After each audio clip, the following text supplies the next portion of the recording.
Hi, everybody. Welcome to Rachel's Reviews. This is our best and worst segment that we do every week where we talk about the best and worst of one of our favorite actors or actresses. And today we are talking about Matt Damon. So this is going to be really fun. I'm film critic Rachel Wagner, and Ryan is here. Hey Rachel, so great to be back with you again. And well, Matt Damon is one of those actors that has been just remarkably consistent from like the late 90s and all the way through the 2000s. His 2010s was kind of a down period for him, but I think with his most recent announcement of him being in the next Thor movie and Yes. him being in Ford v Ferrari and a bunch of other smaller things, I think he's finally starting to pick back up momentum, and I'm all the happier for it. Yeah, he has had a really consistent track record of good films, everything from The Departed to The Adjustment Bureau to the Bourne movies to the ones that we're going to talk about. And of course, he bought a zoo, which is very exciting. And one of our favorites. So, yeah, he's done a little bit of everything, and it's going to be fun to talk about him. So, let's get started. What is your best, Ryan, of Matt Damon? So my favorite Matt Damon movie is probably a predictable one, but it's so good I can't not choose it as my favorite. It's Good Will Hunting. This is a movie that got him and Ben Affleck the Oscar for Best Original Screenplay, and it was well earned because the dialogue and the acting in this movie just spectacular. Matt Damon is awesome as Will Hunting. He's got great chemistry with Robin Williams, who plays his therapist. I think that's Robin Williams' very best performance. They just have so many great moments together, whether it's their speech at the lake or whether it's them talking about Robin Williams' departed wife, how she farted in her sleep, to the now iconic It's Not Your Fault scene, which still makes me cry to this very day. It's just wonderful stuff. And Williams won the Oscar for that, much deserved. And just this is just a very amazingly acted movie. It doesn't pretend to be like have all these CGI action scenes or just be something other than it's not. It is just a strict, and I hate using this word, tour de force. And that is exactly what it is. Yeah, there was a time period when I felt that this movie was a little overrated back when it first came out. But I've come around on it quite a bit. I think that it's very, very heartfelt and very sweet and does have those really sincere moments. So you can definitely appreciate the craft that's on display here in this film. So, my favorite from Matt Damon is The Martian. And the thing I liked so much about The Martian is I think it's a really fun crowd pleaser. You are so invested in Mark Watney and his journey as he makes one step after another to try to survive on Mars. I loved the book, and so I was really invested in the movie, and I think it's a very good translation from the book to movie. And I think I could almost do without all of the rescue attempts to save Mark Watney. I was just really invested in each step along the way. And he's pretty much the only person on screen for 2/3 of the movie. And he does such a good job of creating a likable, endearing character that is up for whatever challenge comes his way. And by the end, I was cheering, I was excited, and I really enjoyed it. I don't know. I've always thought The Martian was very overrated. I thought the movie treated NASA like complete and total chumps.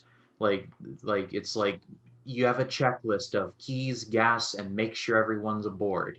And they literally had one job and they couldn't Mm-hmm. even do it.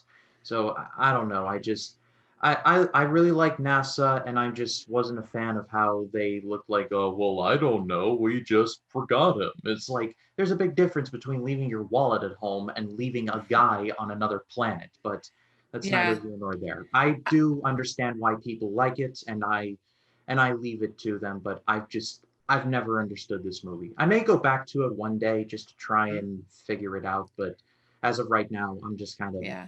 there on it.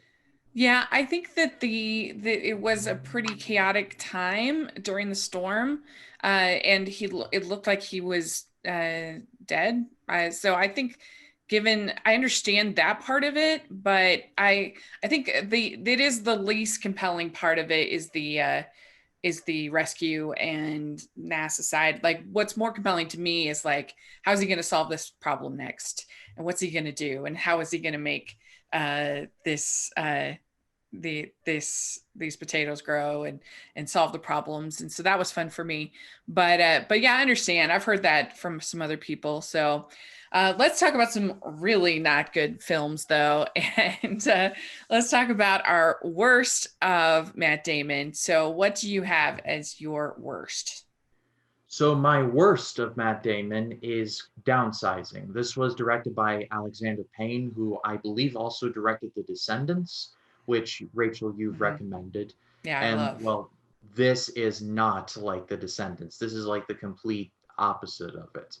It tells the story of this couple who learn of a service that you can order where you can shrink yourselves and live in a miniature world, and Matt Damon goes through with it, but his wife does not, and so he's basically miniature sized forever in this little world, and he realizes that the big world and the little world are not exactly as different as they appear. But wow, this movie is just it's just so pretentious. It basically is trying to have the message of we have all these natural resources and we must be careful with them.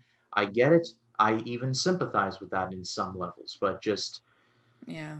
in the manner of doing it with small Matt Damon and small Christoph Waltz is just I'm sorry, it just didn't work for me. 2017 was a really bad year for Damon. He did this and Suburbicon, and just wow, both of those movies were bad. But Downsizing was trying to be like a save the earth movie, and I feel like it just completely whiffed it. Yeah. I actually haven't seen this one because I heard a lot of bad things about it. And it's a shame because it seems like kind of a clever premise, but it doesn't sound like they're able to execute something interesting on it. Maybe it would have been better as a short. Yeah, maybe. And I when Mhm. I saw the trailer for this, I was like, okay, maybe Matt Damon's character has kind of lost a bit of his humanity, and it's one of those movies where you have to put yourself in another situation Mhm. in order to truly recognize what you had and be grateful for what you have. That is not this movie. Not even Yeah. close. Yeah. Well, my worst is way back in the day, 2005 was The Brothers Grimm, and this is one of the worst experiences I've ever had in a movie theater. It was so unpleasant.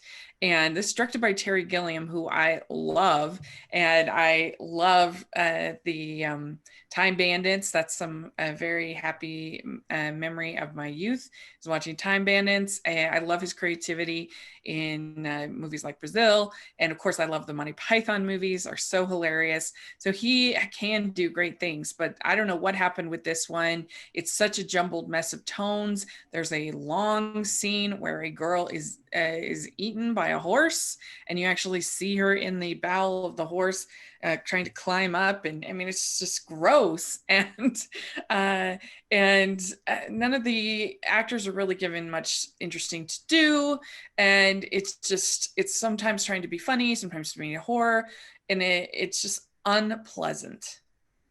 Yeah, I'd never seen this movie. I heard nothing but bad things about it. I mean, rest in peace, Heath Ledger. I'm sure he was trying, and so was Damon. But yeah, I can see what you're saying about it. And it's strange because Terry Gilliam is usually really good. Monty Yeah, Python and the Holy Grail, Brazil, like you mentioned, Time Bandits. Like he's really good at making these eccentric but still heart-filled movies. I mean, yeah, it's weird saying Monty Python and the Holy Grail is full of heart, but that's what I'm yeah, going with. But yeah. I At mean, I least guess makes you every laugh. that's true. I guess every director has a stinker. Yeah, so Brothers Grimm is really bad, and I just remember just squirming in my seat, hoping it would be over. And you never want that in your movie. So that is my worst of Matt Damon. Let us know what your best and worst are of Matt Damon. We'd love to hear your thoughts in the comment section or on Twitter. And make sure to check out our longer episode of Hidden Gems. If you enjoyed this shorter episode, check out our Hidden Gems this week. We did Canopy, and so that was really fun. And Ryan, where can people find you? You can find me on Facebook, Twitter, Instagram, and Letterboxd at RyanCam20. Then there's of course my YouTube channel, which is just called Ryan Cam. On Monday, I released my AFI project video for The Gold Rush. On Friday, I'm going to be releasing my video for Nashville, the Robert Altman movie. And then on Sunday, I'm going to be reviewing every Alien movie. So that's Alien, Aliens, Alien 3, Alien Resurrection, Prometheus, and Alien Covenant. And I'm bringing back my TV show vlog series to talk about WandaVision and The Twilight Zone. And I'm going to be reviewing a couple of new releases. There's a lot of new stuff coming to the channel. So if you haven't checked me out, please do. I put a lot of time and effort into the channel, and I'm super happy with where I am with it right now. And the rocket ship's only going higher and higher. So now's a good time to subscribe. Yeah, you should definitely all check it out. It's really good stuff. And make sure you're following me at Rachel's Reviews all over social media and on iTunes, YouTube, and Rotten Tomatoes. Check all of that out. We're going to be covering Sundance coming up. And we had our preview show with Austin Burke, where we talked about some of our favorites that we're hoping they'll be our favorites coming up for Sundance. So make sure to take a look at that. And thanks so much. Let us know what you think about our best and worst of Matt Damon. And if you have any suggestions of who you'd like us to do next, we'd love to hear that as well. So thanks so much, and we'll talk to y'all later. Bye, everyone. Bye.